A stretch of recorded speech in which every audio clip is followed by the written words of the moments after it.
Hey everybody, hope all's well. This is James Proctor of Real Mob Stories, and today we're going to talk about a mobster who passed away last year, and nobody even realized he was gone until now. Today's story is about Dino Basciano, a Brooklyn guy who ended up living 100 lives. You ever hear about a guy whose life zigzags so much that you almost can't believe it's all the same person? That's what you get with Dino Salvatore Bassiano. Born in Brooklyn on December 23rd, 1956, he started off like a lot of neighborhood guys from Red Hook and Carroll Gardens, small apartments, tight families, and everyone knowing everybody's business. His parents, Anna and Gennaro, belonged to that old Brooklyn generation that kept their heads down and worked. Dino's father was around the old Joey Gallo gang, and he was around them in the 50s and the 60s. So Dino got a taste of that mobster life through his father. But Dino was a regular kid, went to Catholic school, and he was street smart before he even thought about getting mixed up with the wrong people. He was a big guy. I mean, the guy was probably over 300 pounds and really a tough kid and someone that people didn't mess with. So anyway, he gets into the mob life in the late 70s and early 80s. And this was what I call Brooklyn's golden age of opportunities. Dino didn't just jump into life as some big shot soldier. He was never made and was more of a kind of a low profile guy. But the thing was is that people that knew him in that mob life knew they was capable. So Dino's one of those guys that crews would keep around because he could drive, he could babysit a load, he could grab a gun, or send a message when someone had to be reminded that the mob wasn't playing games. In 1981, Dino married Adrian Lubrano, and people from the block still remembered that wedding. It was big, loud, and very Italian. And and he was a good looking guy then, a big guy, but still young and full of charm. By the 1980s, he's already ordering some dangerous circles, both with the Lucchese and Gambino families. Investigators later described him as a longtime organized crime associate. So, I mean, he was a guy that was everywhere and with everyone.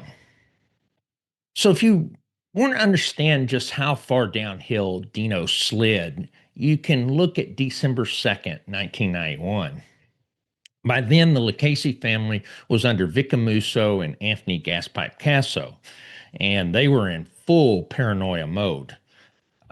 Gas pipe thought everyone was flipping or was going to flip or was thinking about flipping. So you had this Lucchese captain named Fat Pete Chiodo, and he was born in 1950, raised in Bensonhurst. He became a Lucchese associate by the late 1970s, and the nickname fit him very well because he was a huge guy. Fat Pete was 6'5", weighed over 400 pounds. And for the most part, he was this jovial guy, definitely capable, but people considered him friendly, had a good personality. He was a huge money maker as well. He got involved in unions and was a key part of the windows racket, where the mob was making millions of dollars off of contracts from fixing bids. Fat Pete was wealthy. He had a nice house. He owned a bar in Manhattan, even took part in some of the waste management rackets. By 1988, Fat Pete gets his button, and in 1990, he's moved up to captain, and he takes over the old 19th Hole crew that Christy Tick Venari had ran before going to prison. In 1987, Vic Amuso takes over as boss because the current boss, Tony Ducks Corallo, gets caught up in the commission trial.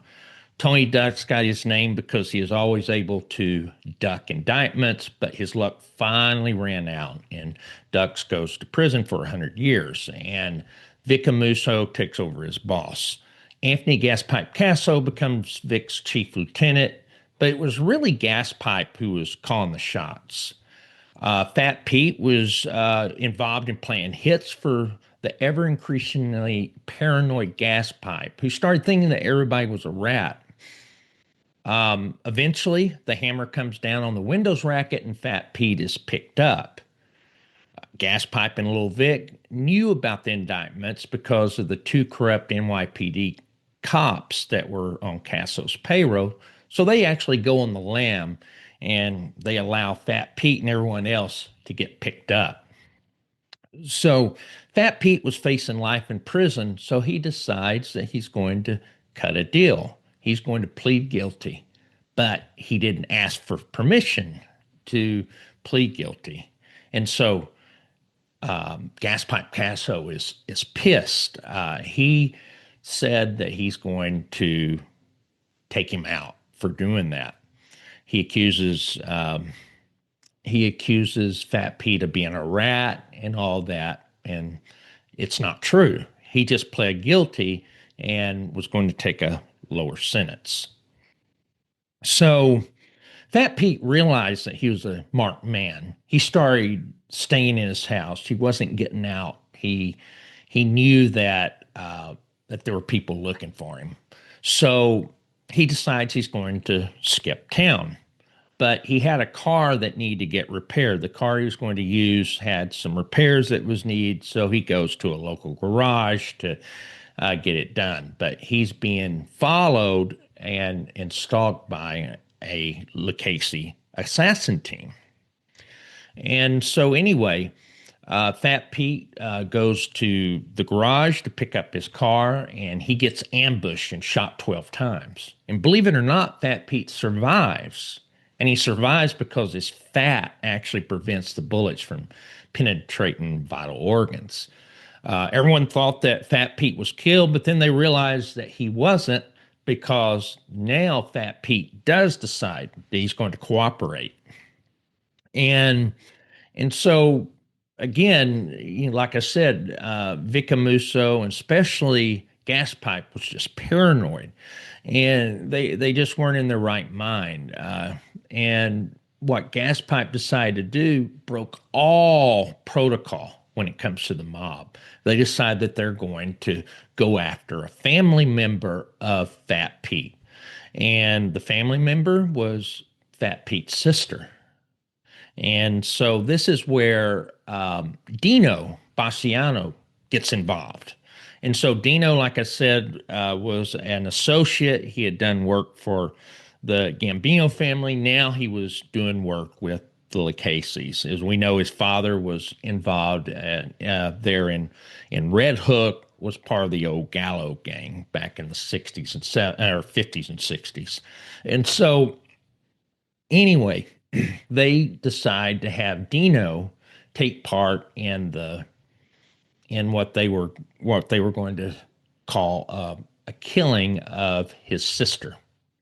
And so the morning that this happens, Chiodo's sister, Patricia Capozzalo, had just dropped her kids off to school, and she was sitting in her car. Well, Dino walks up to Patricia's car and raises the gun and fires it through the driver's side window. One bullet ends up lodged in Patricia's neck, but miraculously, she also lives. And when you think about it, this was one of the most infamous intimidation acts or attacks in the history of the mob. So by 1993, 1994, Dino Bassiano was deep into doing hijacking jobs. He was running guns and doing assorted muscle work. Understand that during this time that the Colombos were in the middle of their war, between the Arena faction and the faction of the boss, Carmine Persico. So Dino was one that was able to find guns, and he would sell them to participants in this war. So most of the work that Dino was doing during this time was just dirty, grimy stuff. FBI agent George Hanna, the one that actually flips him later, talked publicly about how hijackers were coached to blame black guys if a trucker ever called the cops. And that was kind of the cynical nonsense that floated around these type of hijacking operations in the 80s. And Dino was involved in crews that played by those rules. And so around this time, the walls started closing in. Federal heat was getting heavier. Guys were flipping all over the place. The Colombo War was raging, and people were buying guns left and right from Dino. Some mob reporters and law enforcement claimed that Dino had moved as many as 60 weapons during this period. And so he was someone that could provide guns during this war. So the feds end up picking him up, and George Hanna is able to flip Dino Bassiano.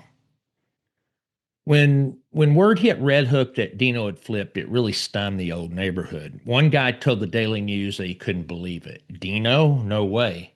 But in 1995, this was an era where even hard cases started making deals, and even gas pipe Casso would eventually cooperate. But what made Dino useful was that he wasn't tied to just a single family. The guy flowed around. He knew the violence that the Lucchese's were involved in. He knew the business that the Gambinos were involved in. He was around all of it.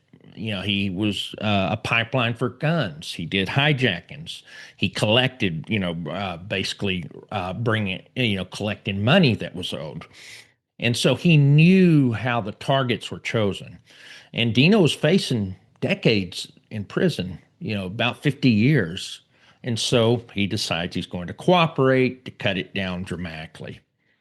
We're told that Dino ends up spending about 6 years in prison, and by late 2000, he's out of prison.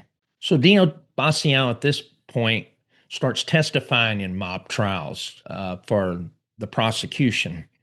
His most public appearance came in 2001 during the Gold Club trial that took place in Atlanta. And this was just a wild case with strippers, celebrities, payoffs, extortion. You had an owner named Steve Kaplan of the Gold Club. He was accused of cutting deals and kicking up to Gambino power players like Mikey Scars, DeLeonardo. And then walks in Dino Bassiano, and he tells the jury about the old New York tribute payments. He talks about Kaplan being treated as a Gambino associate. He even talked about grenades being used on check cashing stores and tied it back to the same world of violence that had produced the Chiodo sister shooting. Newspapers from Los Angeles to London covered him. The Los Angeles Times called him an acknowledged mafia hitman. The Guardian ran a full feature quoting his stories, and the Associated Press summarized the prosecution's use of Dino as the connective tissue. Basically, the guy who could explain how the Gambinos quietly taxed out-of-state businesses. And it wasn't that Dino was some mastermind. It's that he had been around long enough and close enough to understand how the invisible money moved. So after Atlanta, Dino just started fading from public view. And that's what happens when the government helps you start over. We don't really hear anything about him for the next 20 plus years until last year when we pull up an obituary of Dino Bassiano. This obituary actually fills in the missing pieces of his life. We see that first he went to Boise, Idaho, and then it said that he lived what the family described as an adventurous years. And then he ends up moving to Rio Rancho, New Mexico, which is a calm suburban area outside Albuquerque. If you didn't already know who Dino was, you'd think he was just another retired guy with a Brooklyn accent and too many stories. And honestly, that's probably exactly how he wanted people to see him. Succumbing to cancer, Dino died in Rio Rancho on October 29, 2024, at the age of 67. When you boil it down, Dino was a working class mob associate who knew how to follow orders and keep moving. He bounced between families because the mob found him useful. He filled the gaps and had no problem doing the heavy work, the unglamorous stuff like assaults and murders. In the end, the very thing that made him valuable to the mob made him even more valuable to law enforcement. He helps convict Lucchese's. He connects Gambinos to business schemes. He explains decades of underworld habits to people who had never heard the first thing about how Brooklyn crews actually operated. His family said he had enough stories to have lived 100 years. And honestly, when you step back and look at it all, the streets, the violence, flipping, the trials, the new identity, and the quiet last years, they're not exaggerating. Dino Bassiano lived a life only a handful of guys ever see up close, and most of them don't get the chance to tell it. Hope you liked today's story. Let me know your thoughts in the comments. Also, please hit that like button and consider subscribing to Real Mob Stories with James Proctor. Until next time, take care, stay safe, and God bless you always.